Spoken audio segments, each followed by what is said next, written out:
Senador, o povo foi surpreendido, né, por mais um reajuste bomba de 18,8% do preço da gasolina, 24,9% do diesel e 16,1% do gás de cozinha. O que já estava caro ficou agora impraticável. O Bolsonaro culpa a guerra na Ucrânia. Quem é o responsável por esses preços, senador?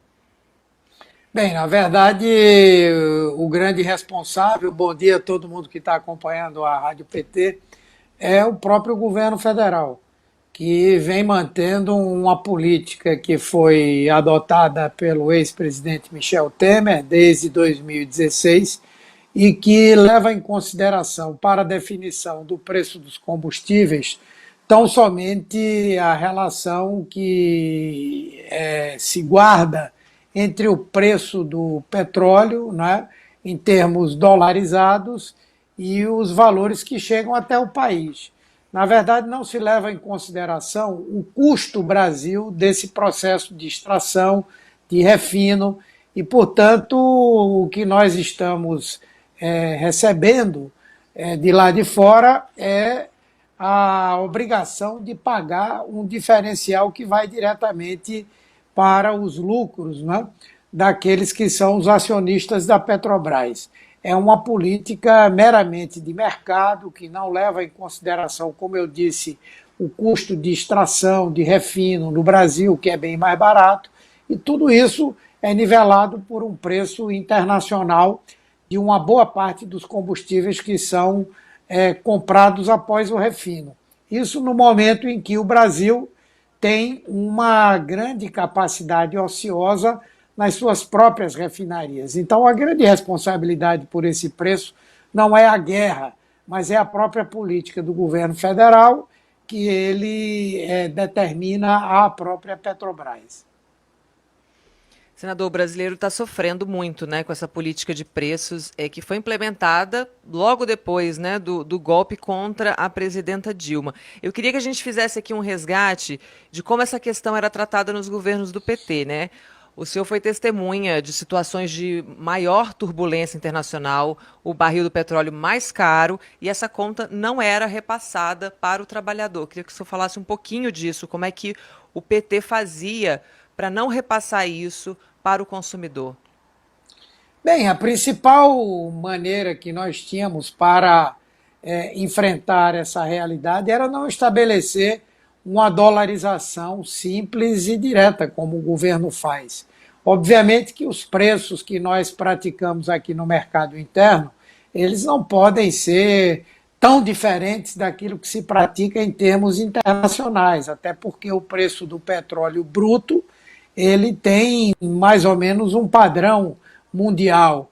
Agora, obviamente que faz uma grande diferença você exportar o óleo bruto e importar os derivados refinados, ou seja, há um valor agregado aí que faz com que a gasolina, o diesel, o querosene de aviação que são importados cheguem num preço muito maior.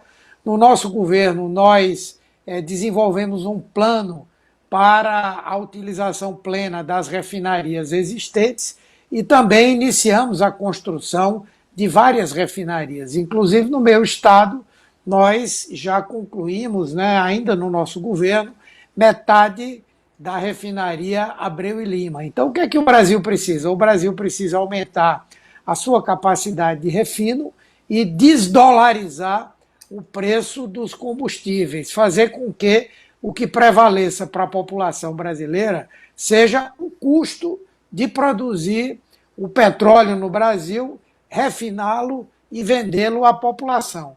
Apenas aquela parte que nós ainda temos que importar é que deveria seguir esse padrão, mas o restante não teria a mínima necessidade de seguir por essa linha.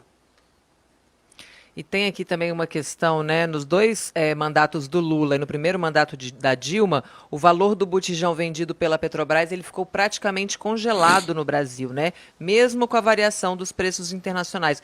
Isso foi possível devido a uma política de subsídios cruzados, né? Que permitia manter esse preço estável, né? Porque a gente fala muito da gasolina, Mas tem aquelas pessoas que sequer têm um carro, mas que precisam cozinhar e não estão conseguindo comprar o botijão de gás, né?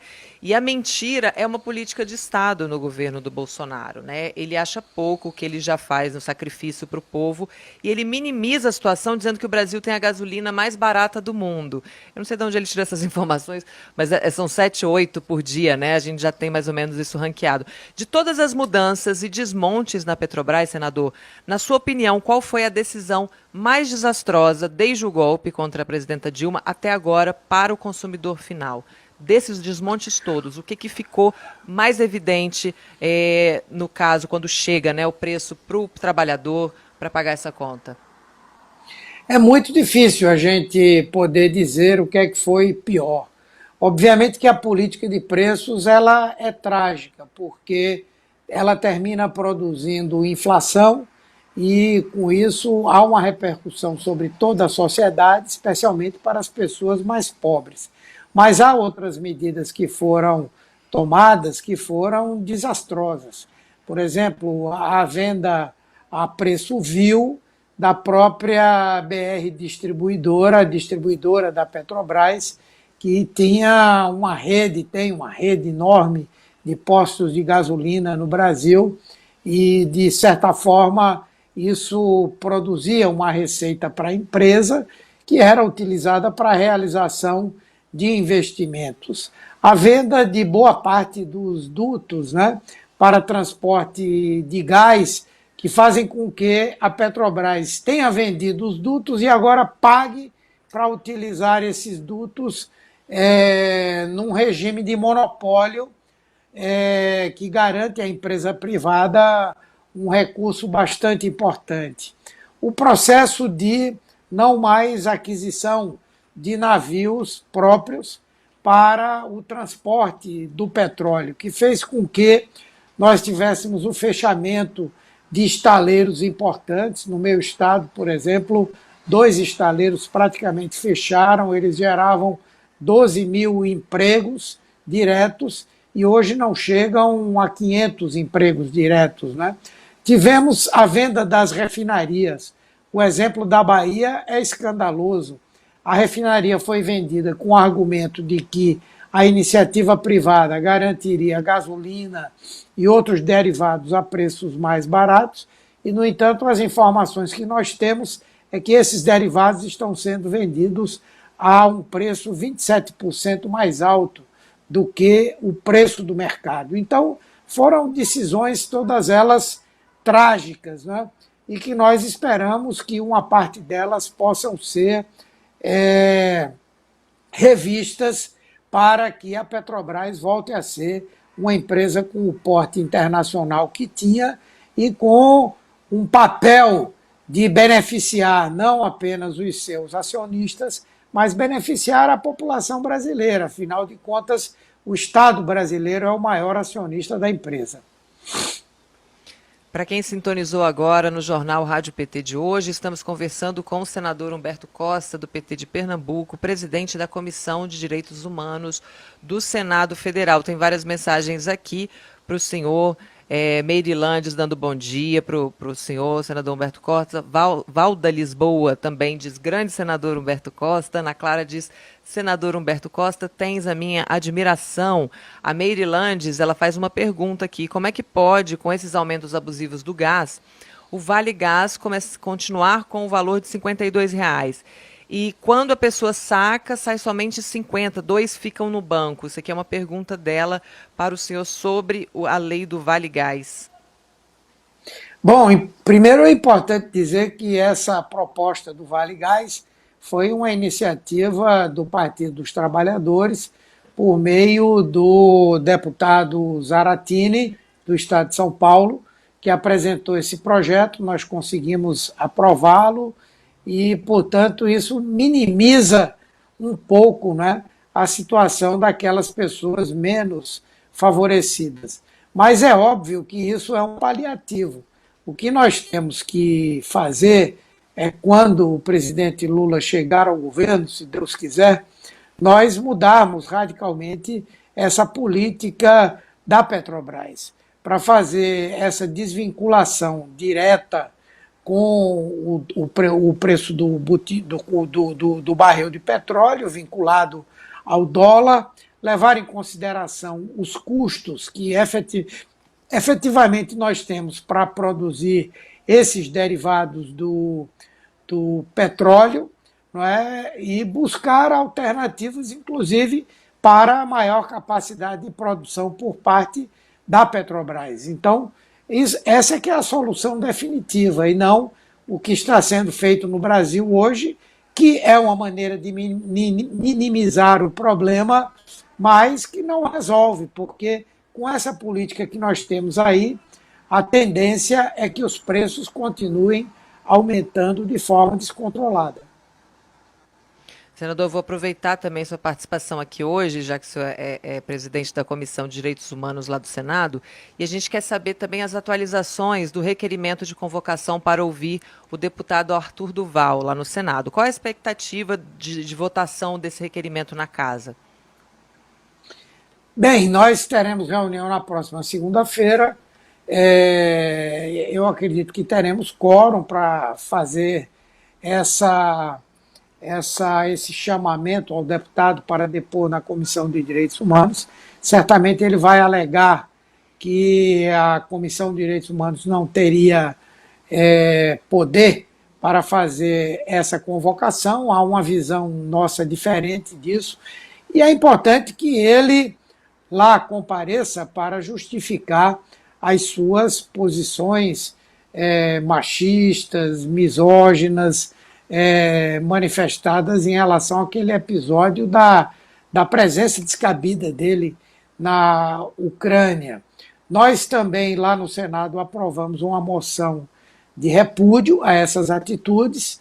Por parte da Comissão de Direitos Humanos, encaminhamos um requerimento à Assembleia Legislativa do Estado de São Paulo, pedindo a abertura de um processo ético contra o parlamentar, na expectativa de que ele possa ser cassado, porque foi de extrema gravidade aquilo que ele manifestou em suas redes sociais, num grupo de WhatsApp, que inclusive são coisas que envergonham o Brasil e o parlamento brasileiro, né? Então a nossa expectativa é que ele vá. Certamente ele vai evitar essa ida, vai tentar ir à justiça para impedir a sua convocação, mas nós vamos insistir para que isso aconteça. E tem também a convocação, né, do ministro da Saúde, o Queiroga, que adiou a vinda ao Senado para o dia 26. O que ele vai fazer lá no Senado? Qual é o assunto dessa convocação, dessa visita? Bem, na verdade, a convocação foi feita naquele momento em que o Ministério da Saúde estava adotando uma posição profundamente equivocada, negacionista, irresponsável e criminosa de colocar em dúvida a necessidade da vacinação de crianças, né? Chegou, inclusive, a fazer uma consulta pública, né, ouvindo a população e não as pessoas que são especializadas, né, no tema, na área da vigilância epidemiológica e que têm conhecimento científico sobre a produção, a utilização e os resultados da aplicação das vacinas. Então, ele virá falar sobre isso, mas certamente nós vamos cobrá-lo também por um balanço do Ministério da Saúde, não só em relação à pandemia, mas a outros problemas que estão acumulados. Nós sabemos que durante esses 2 anos de pandemia, por conta do isolamento social, por conta de, em alguns lugares, nós termos tido quase que um lockdown, muita gente deixou de utilizar o serviço de saúde. E, como tal, nós temos um acúmulo de procedimentos e diagnósticos terapêuticos que estão acumulados. O que é que o Ministério da Saúde está fazendo para atender a essa demanda? O que é que o Ministério está fazendo em termos de aplicação dos recursos que o Congresso Nacional garantiu para a área de saúde ao longo desses últimos 2 anos? Como está o orçamento para o ano que vem? Enfim, uma série de questões que nós consideramos que são relevantes de serem cobradas do ministro Marcelo Queiroga.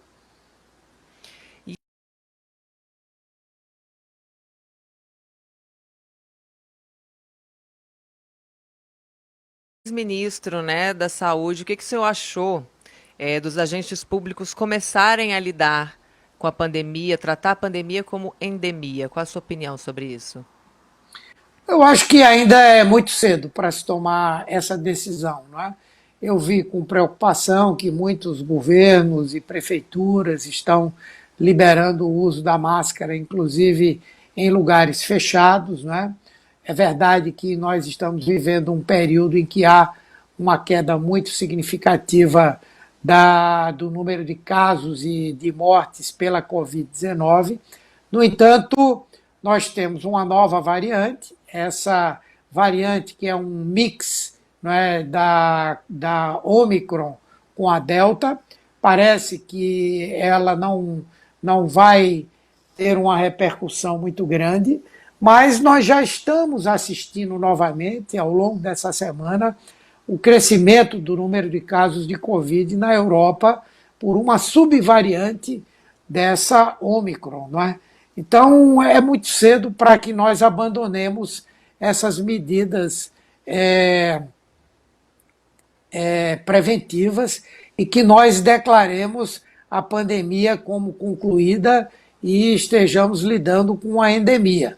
Eu, como gestor público, esperaria um pouco mais para tomar medidas assim tão relevantes, tão importantes, não é?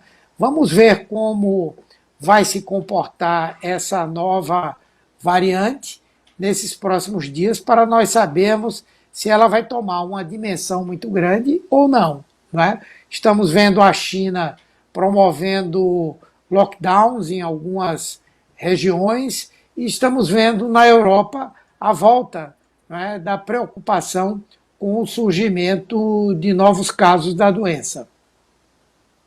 E aqui, por exemplo, no DF, em outros estados também, foi liberado em lugares fechados, inclusive em escolas, e a gente não tem as crianças ainda vacinadas, né? Esse é o retrato mesmo. A Jeanette Marzola diz aqui, bom dia, companheiros, nossa luta é diária e dura. Ah, se todos fossem iguais ao senhor, estaríamos bem representados. Obrigada, senador Humberto Obrigado. Costa. Senador, antes de encerrar aqui, eu queria, né, reforçar aqui essa excelente notícia que foi a aprovação da lei Paulo Gustavo ontem no Senado. Eu queria que o senhor dissesse aqui para a gente o que significa essa lei nesse momento, como apoio para o setor cultural e a relevância desse setor, né, para o país.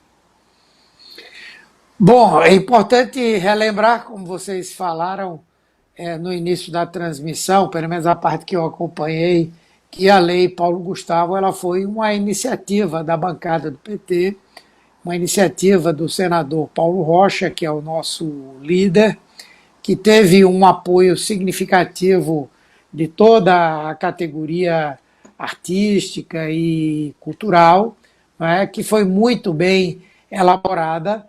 É uma lei que usa recursos que seriam utilizados meramente para compor a política fiscal do governo, não seriam gastos.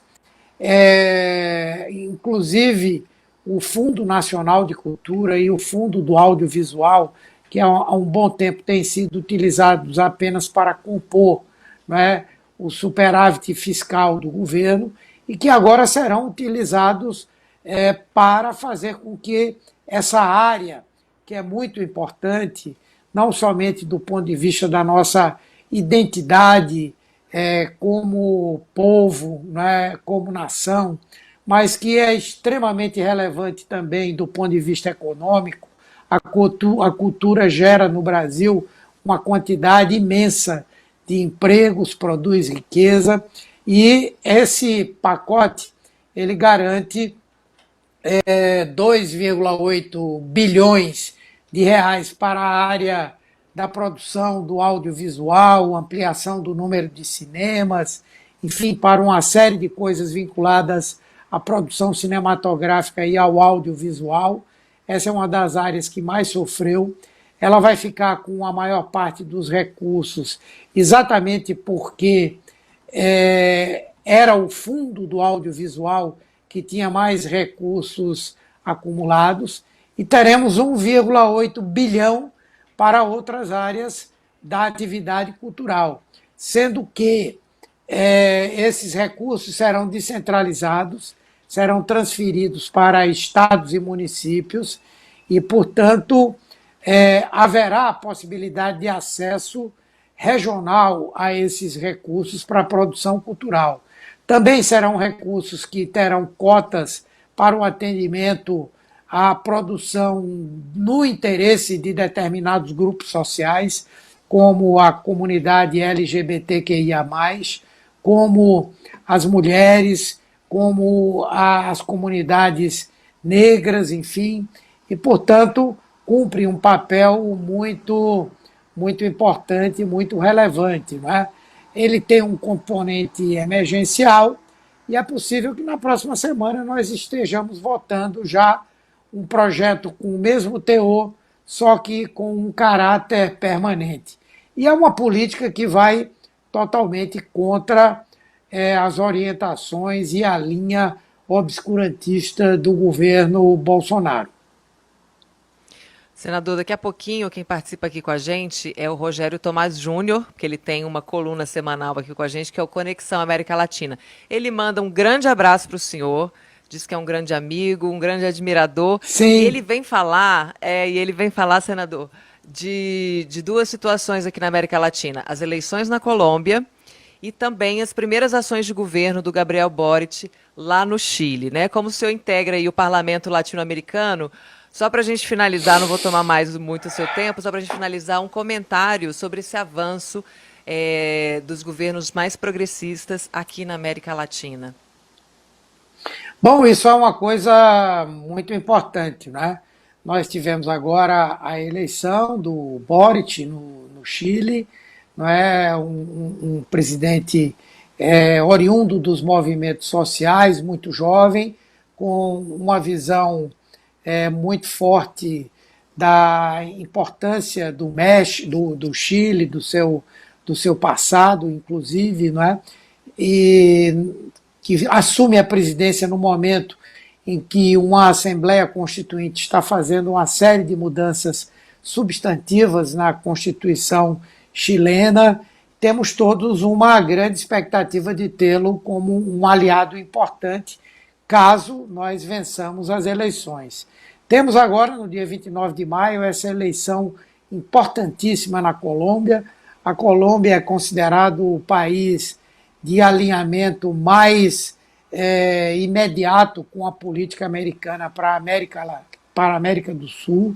Se nós conseguirmos essa vitória, será muito importante. E se nós elegermos o presidente Lula e conseguirmos desenvolver uma política que envolva a Argentina, o Brasil, o Chile, a Bolívia, Honduras e o próprio México. Nós tivemos recentemente no México com o presidente Lula, e a grande coisa positiva dessa viagem é nós termos constatado que o México, no atual governo, passa a ter um olhar de preocupação também com o restante da América Latina, América Central e América do Sul.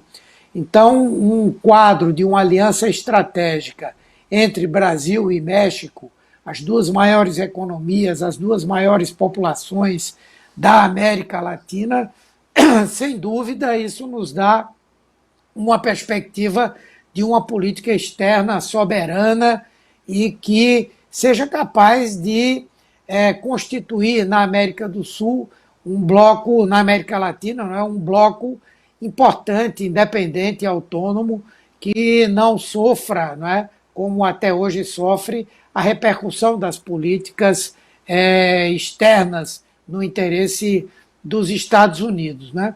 Uma grande dúvida para todos nós é a situação peruana, não é? Em que depositávamos aí uma grande confiança no presidente eleito e, no entanto, desde o início, de um lado, pela política que a direita vem fazendo, mas, por outro lado, por muitos desencontros do presidente com vários setores da própria esquerda que o apoiaram. Esperamos que essa crise seja superada, porque aí sim teremos também mais um outro importante país dentro desse campo progressista e podendo fazer parte de uma ampla aliança que nos dê condição de construir uma América Latina autônoma, independente e progressista. O Alexandre Silva diz que vota no PT desde 89, tem muito orgulho do partido e do senhor. Giovana Carolina Gomes, aqui nossa superprodutora, diz que o senhor sempre traz uma versão mais madura dos fatos e elogia a entrevista. A Josi Negreiros também aqui torce para que os recursos cheguem direitinho, né, aos artistas que precisam, para que tudo dê muito certo com a Lei Paulo Gustavo. Eu agradeço muito a sua participação aqui hoje com a gente no Jornal Rádio PT. Muito obrigada, senador. Bom dia. Bom dia, obrigado e um abraço a todos e todas que acompanham a Rádio PT. Um abraço. Abraço.